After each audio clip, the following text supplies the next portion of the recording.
Hi guys, Mike here. How are you today? Hope everybody's having a wonderful day. Just before we get started, I wanted to let y'all know that for this video, I had to do a bit of research on the internet. I had to find a Nissan dealer in my area that actually carries Nissan Leafs. Yeah, I searched and searched and I found one dealership. That's right, one dealership within a 30-mile radius of where I live that has at least one Nissan Leaf in stock. Now, I'm not too sure about that one Nissan Leaf, but we will walk the lot a bit later to see if we can find it. Now, the reason is not what you might think. No, there is no shortage in Nissan Leafs. People aren't clamoring for them. They're not on any kind of waiting list. Quite frankly, it's because nobody wants them. No, they don't want to drive these EVs. First, they're outdated, they're underwhelming in range, and the interior isn't even close to what the competition is out there. And not only do customers not want them, the dealerships don't want to even carry them in stock. They're going to have to discount them an arm and a leg just to move them. And who wants to do that?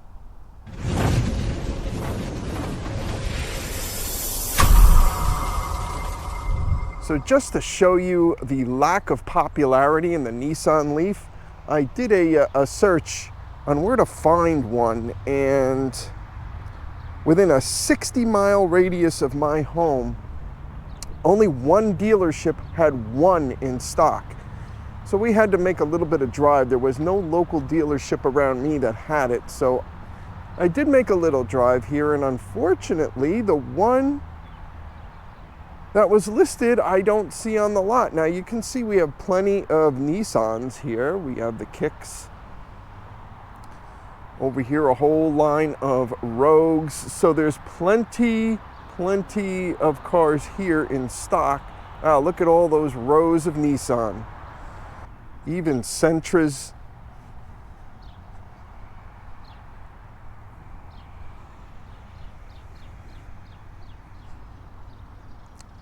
And of course we have the Frontiers.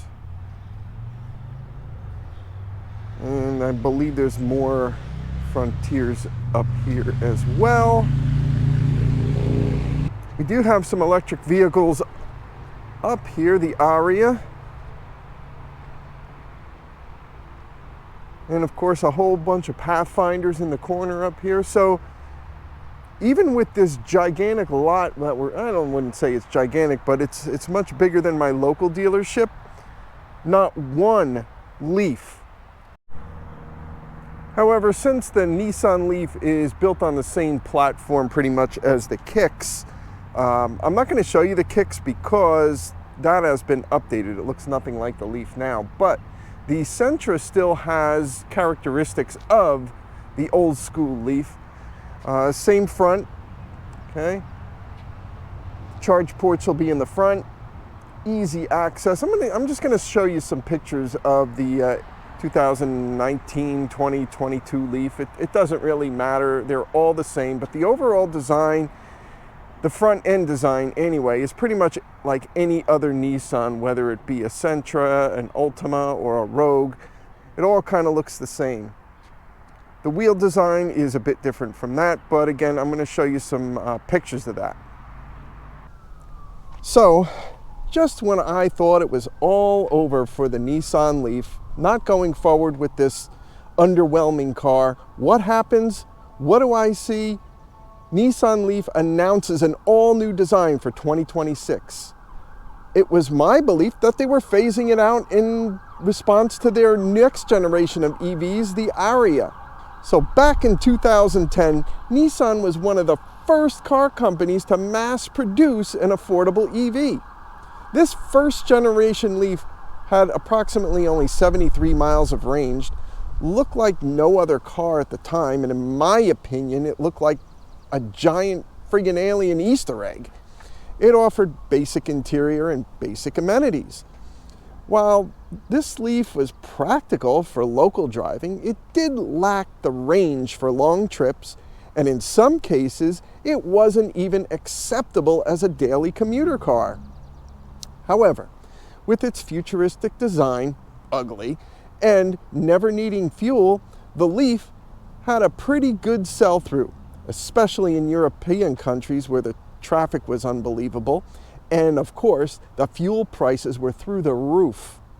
Then, in 2018, the Leaf was to undergo a complete overhaul. The styling was completely different. It actually looked like a car instead of a spaceship. The battery capacity was increased to a 40 kilowatt battery and offered approximately 150 miles of range. Better.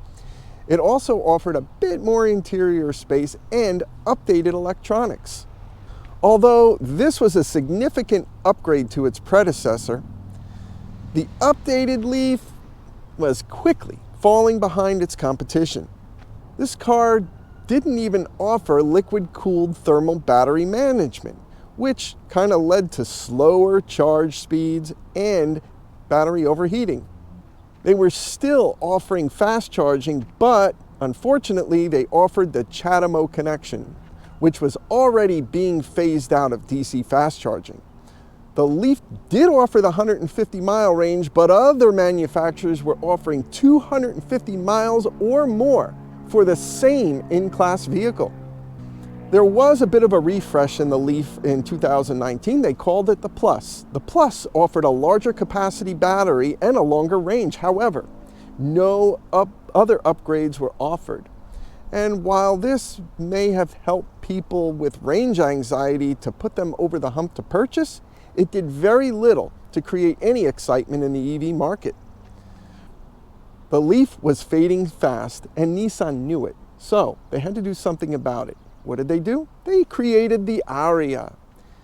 This EV was touted to be the best new vehicle to hit the market.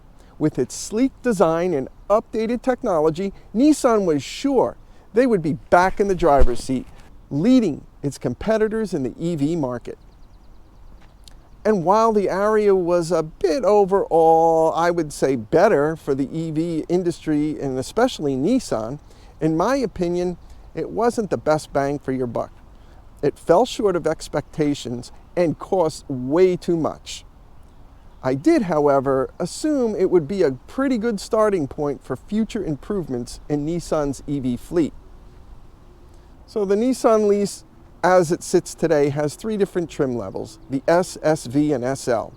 These trim levels are also available in the Plus version, which has, again, that extended battery life of just over 212 miles of range, instead of the standard 40 kilowatt, which gives it 150, 151 miles of range.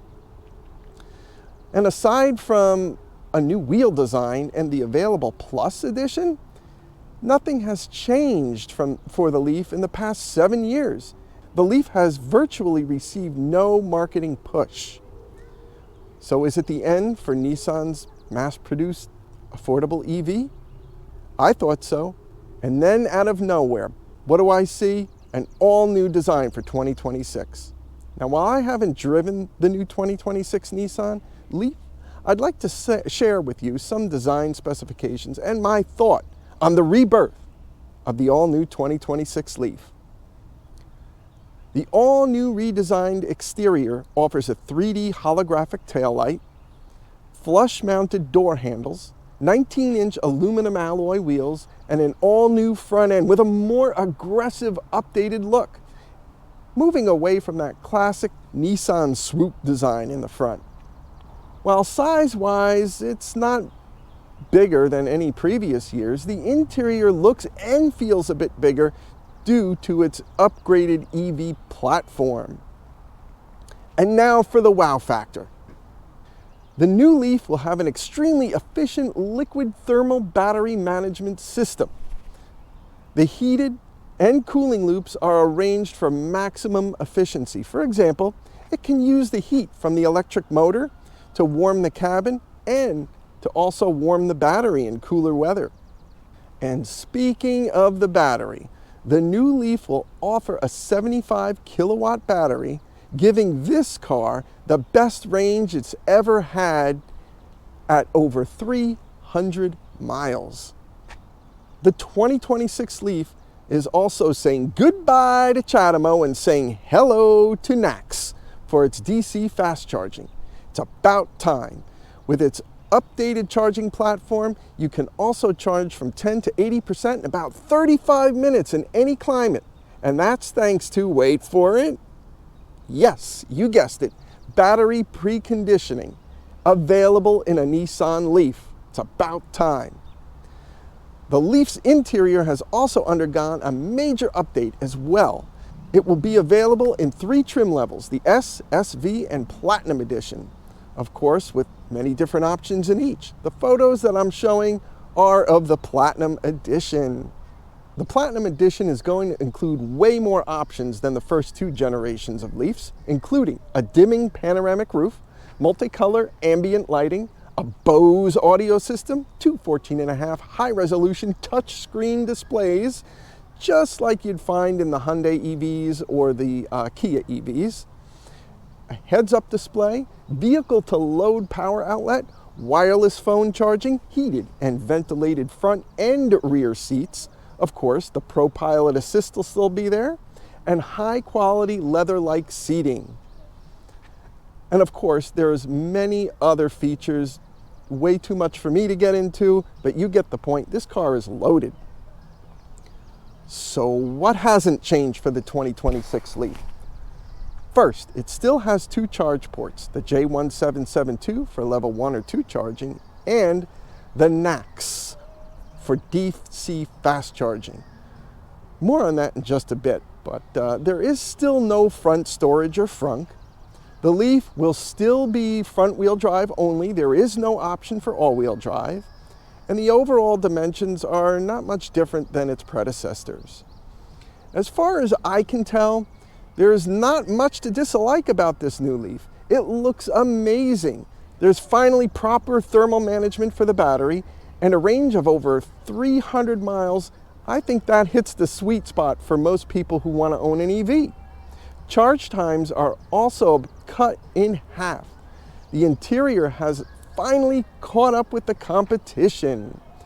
The only thing that may be an issue for some is that, unlike its predecessors, the 2026 Leaf will not have both charge ports in the front of the vehicle.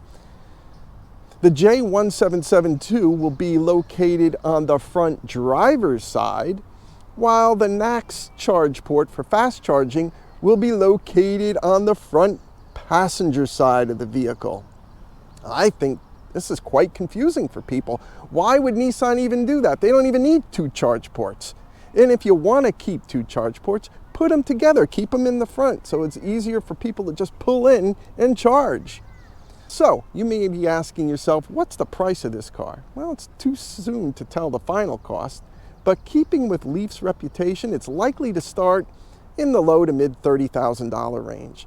The vehicle is also fully assembled in Japan and will likely be subjected to whatever US tariffs are in place.